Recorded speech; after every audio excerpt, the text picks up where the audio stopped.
ini saya mau ke Pak Asad ya, tentang bagaimana ini Rasulullah kan pernah menyampaikan pesan ya, bahwa Allah akan mengangkat derajat ya, beberapa kaum dengan Al-Quran ya, dan merendahkan beberapa kaum dengan Al-Quran pula.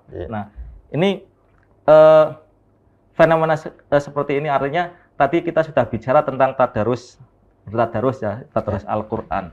Nah, Allah akan mengangkat derajat beberapa kaum dengan Al-Quran. Nah, tetapi juga akan merendahkan dengan Al-Quran pula ini, Pak Asad ya. Ini bagaimana Pak Asad memahami tentang pesan Rasulullah ini? Ya, ini menarik. Ini kan sebenarnya Rasulullah mancing kita dengan sebuah konsep dialektik. Jenengan kalau ditanya, kepingin mau dimuliakan atau direndahkan? Tentu saja dimuliakan. Gitu. Nah, sehingga ketika Rasulullah memancing begitu kan, ada orang-orang yang dimuliakan dengan Al-Quran dan ada orang-orang yang direndahkan dengan Al-Quran. Pasti orang akan milih. Saya ingin milih akan menjadi orang yang dimuliakan dengan Al-Quran. Nah, kalau sudah milih begitu, baru kemudian orang bertanya, lalu gimana caranya supaya saya bisa dimuliakan, hidup saya mulia dengan Al-Quran? Nah, gitu. Maka ini kembali kepada konsep dialektik tadi. Kalau yang dimuliakan itu tentu saja adalah hidup yang bisa menjadikan Al-Quran sebagaimana diturunkannya, yaitu hudan, sebagai petunjuk dan sebagai pembeda antara yang hak dan yang batil. Nah, jadi orang yang bisa dimuliakan dengan Al-Quran ya tentu saja sebagaimana apa yang diturun, apa fungsi Al-Quran itu diturunkan gitu, sebagai petunjuk.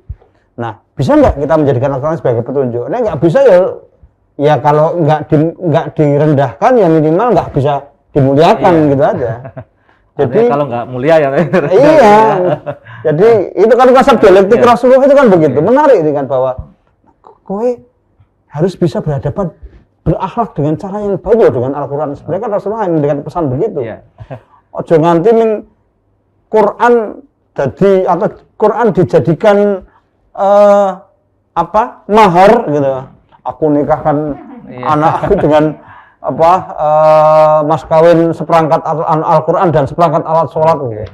Nah, sementara kemudian setelah menikah cuma disimpan saja. Bagaimana dia mendapat kemuliaan dari Al-Quran? Dia nggak akan mendapat kemuliaan dari Al-Quran kalau dia memang tidak bisa mendapatkan petunjuk dan menjadikan Al-Quran sebagai pembeda.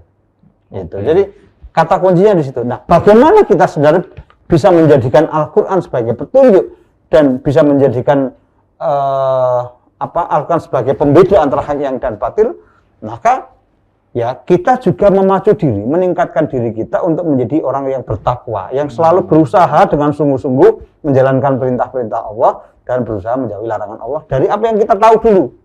Nah, sehingga Allah itu karena kemudian Al-Quran menjadi petunjuk bagi orang-orang yang bertakwa, hudalil muttaqin, sehingga orang yang bertakwa itu kalau kita memacu diri, meningkatkan diri, kualitas diri kita itu untuk menjadi orang yang muttaqin, maka dengan sendirinya Allah memudahkan kita untuk memahami petunjuk-petunjuk di dalam Al-Quran, gitu ya.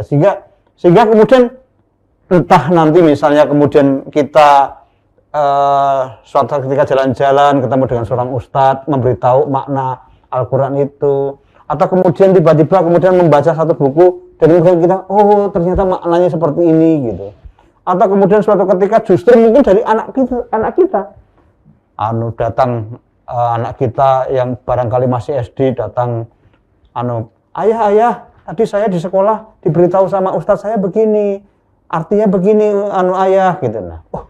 Nah kita diberitahu tentang satu ilmu dari mulut anak kecil gitu. Nggak boleh kita kemudian nolak loh, karena kebenaran apapun dari mulut siapapun itu kebenaran gitu kan ya. Emas bahkan dari mulut anjing pun ya tetap emas gitu. Jadi ini menjadi sesuatu yang petunjuk buat kita gitu, mendapatkan petunjuk dari siapapun yang Allah datangkan kepada kita. Nah, caranya gimana supaya kita selalu terus bisa ketika berhadapan dengan Al-Quran mendapatkan kualitas petunjuk hudalinas tadi, petunjuk bagi manusia tadi dan menjadi pembeda antara yang hak yang batil, ya kemampuan kita untuk terus berusaha dengan sungguh-sungguh menjalankan perintah-perintah Allah dan menjauhi larangan Allah sebagai manusia yang bertakwa itu yang justru membuat kita akan memudahkan. Allah akan mengantarkan orang-orang yang akan memberi petunjuk kepada kita, ya maknanya kayak gini gitu, dan seterusnya. Meskipun juga kemudian kita akan banyak baca kitab, kita akan ketemu dengan ustadz-ustadz yang akan menjelaskan gitu dan sebagainya.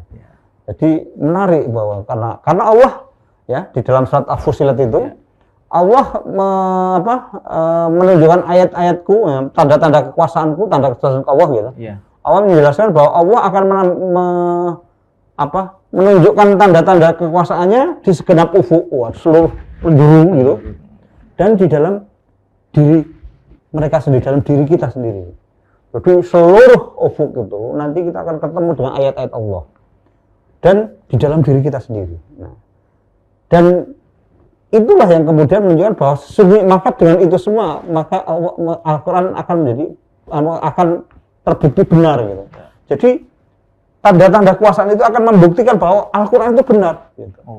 Jadi itu yang kemudian justru di situlah kemudian. Nah, bagaimana kita bisa berinteraksi dengan segenap ufuk dan di dalam diri kita sendiri sehingga kemudian kita semakin memperjelas kebenaran Al-Quran itu. Ya, kita menempatkan diri kita menjadi manusia yang bertakwa.